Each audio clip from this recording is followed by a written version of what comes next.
Hey folks, thanks for watching the Holiday Baking Championship. For this week I'm going to be making the little leaves from bread that I did in the preheat challenge. Very simply done, but a really effective way to get some nice texture on your decoration. I'm going to start by just taking a regular loaf of bread and just cutting into it and taking out a couple of slices of the bread. Doesn't really matter how thick or thin your slices are, because we're going to be rolling them out anyway to make them a nice flat surface for us to cut out from. So I'm taking my bread, taking off the crusts, and just to see again, taking off the crusts like so. You can use any type of bread for this, so long as it's somewhat white. Something kind of yellow brioche color works just as well. Take my silicone rolling pin. The reason is nothing sticks to silicone apart from silicone, so I can use that guy. Roll out my bread nice and thin. The thinner it is, the quicker this is going to dry out and the quicker we can get to airbrushing, and also the more realistic it looks. So put plenty of available grease into the bread and it will roll out, and you'll start to see some bubbles and some ridges and texture forming on the top of your bread. As I said, nice and thin, nice and flexible. So we can then take our fall leaf cutters and cut out my shapes. Okay, and you can see they come out nice and smooth, but if you were to look closely, there's some micro ridges and micro bubbles in there. They'll be accentuated when we put these guys into the oven. So I'm just going to cut out a few more before I move on to my second slice. And we have various sizes of cutters because no two leaves are the same. Okay. So that's one slice. Okay, and you can see there's a little bit of crust left over on the back side of this leaf. Again, works absolutely perfectly, because once we've airbrushed it, all this is going to give us is a little bit of texture in our leaf. Okay, so I'm just going to pop them onto my silpat and roll out my second slice. Move my cutter to one side.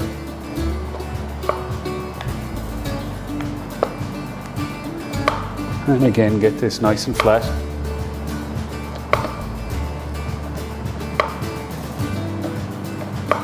Again, flat doesn't necessarily need to be even though, because again, ridges, little curves, little ruffles in your leaf, all that's giving you is something more natural looking. Okay, so this time I've got a much bigger cutter. I'm going to just take that out. Whoops.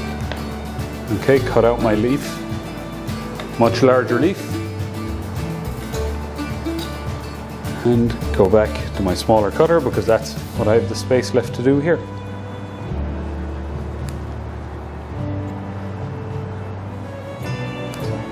Once my leaves are all cut out, I then need to ensure that when I put these guys into the oven that they don't curl up. Okay, so to do that, and by curling up I mean they'll literally curl up into a ball. So to do that, I take a second silpat, pop it on top of the first guy. My oven is set to 300 in a convection oven. In a standard oven you're looking at 325 more or less. And the reason is I'm not really looking for caramelization on these guys. I'm just looking to dry them out so that I can come back with my airbrush and airbrush the colors on my leaves. So into the oven, 8 to 10 minutes. We'll take them out, we'll have a look, and then we'll airbrush in the color. Okay, so it's been 10 minutes. Time to check these guys. Make sure that they're nice and dried without being overly browned. Okay, so to do that, out of the oven. Oh yes, the reason I've put on gloves, to make sure that when I'm airbrushing, I don't airbrush my hands in fall colors, because nobody wants fall colors on their hands. So when your bread comes out of the oven, it should be nice and hard, okay, insofar as I can take it with my hand, hold it between my fingers, and there's no folding going on, okay. So what I'm going to do next is start to cycle through the colors in my airbrush. Okay, the great thing about this type of technique of decoration is that I don't need to worry about cleaning my airbrush between every color, because it's going from yellow to orange to red. They're all in the same palette, so they're all just going to give me different hues and different shades as I airbrush all of the pieces. I'm then going to finish off with a little bit of black to give me some kind of some realism that's going to make things a little bit kind of looking like they're rotting a little bit, maybe a little bit of mold growing here and there, just on a couple of the leaves to make it that a little bit more realistic. Okay, so to start with yellow. Okay, always when you're airbrushing, you're going from light to dark, not dark to light, because light to dark, every color will layer over the color previously, rather than dark to light, where the dark color tends to just soak up the color that went before, or goes after, I should say. So, a little bit of yellow. Okay, I'm going to take my towel, and before I airbrush anything, I'm just going to make sure that the yellow comes out in a nice even stream and exactly how I want it to. Okay, so as I'm doing that, I can then transfer to my leaves and begin to airbrush one side. Bear in mind you'll be coming back with two other colors here, so it's not enormously important that it's absolutely perfectly yellow all over first time round, because you're coming back with oranges and reds to make things more colorful, okay, and to give you those contrasting hues in your bread. And also, don't worry if they blow around your mat a bit, you can always pick them up. Once one side is done, rather than run out the yellow on this side and then go with the orange and then go with the red, we're just going to flip them over and get the other side done before we then come back with our orange and come back with our red and finally a little bit of black. Okay, so a little bit more yellow. In terms of shading, it's really your choice as to how much air you're letting through and how thick and how deep this yellow color is getting on your leaves.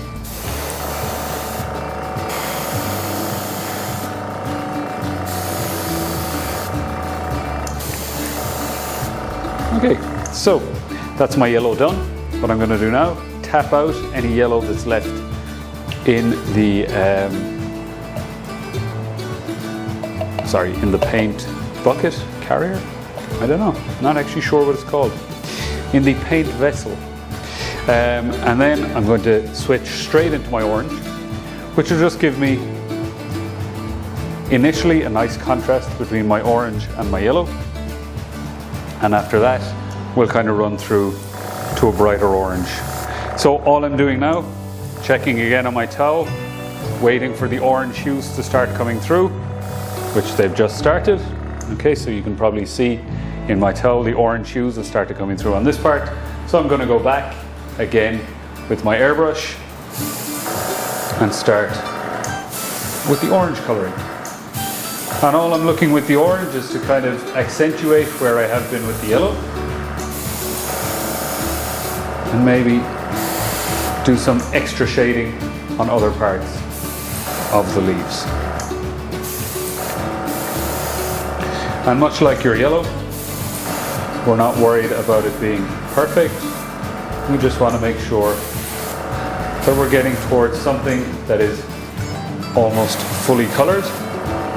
We can also, as I have up the top here, just leave one completely yellow because it's nature. Not everything takes colors at the same time. So again, once we're done, flip them back over and we'll start again with my yellow, or with my orange I should say, on the other side. You can see that this guy with the piece of crust on it is actually looking pretty good. And it takes that yellow color or that orange color really, really well, and actually looks more autumnal and looks like it's veering towards brown rather than staying in that kind of orangey autumnal color. And again, back around the other side with the orange. I think I had one that popped over, I did indeed.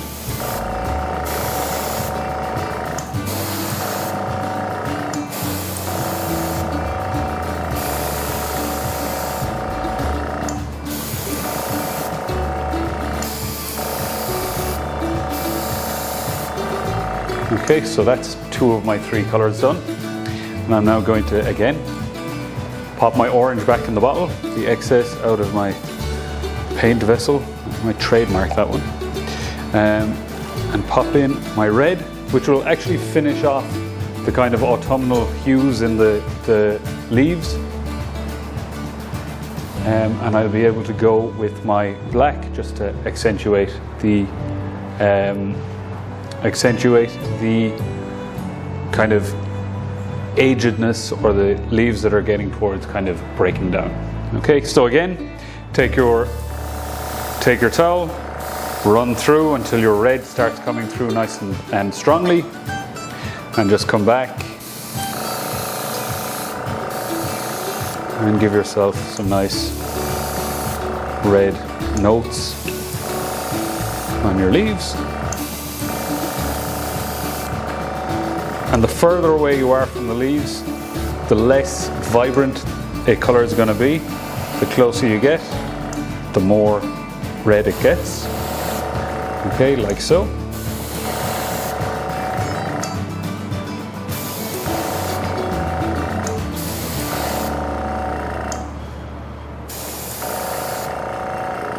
And again, once we're done with that, flip your leaves over.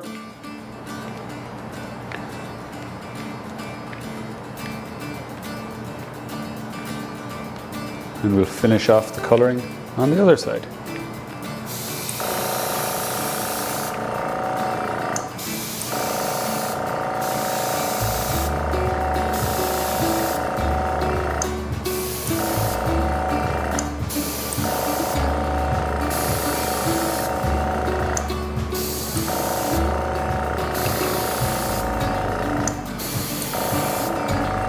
Okay, so really happy with how this looks so far. I'm now just going to come back with a little bit of black running through the gun, and just on 2 or 3 of the leaves give a little smattering or a little splatter of black through, give a little spatter of black through the leaves. Okay, so I'm going to actually deliberately put the majority of the leaves to one side on my mat,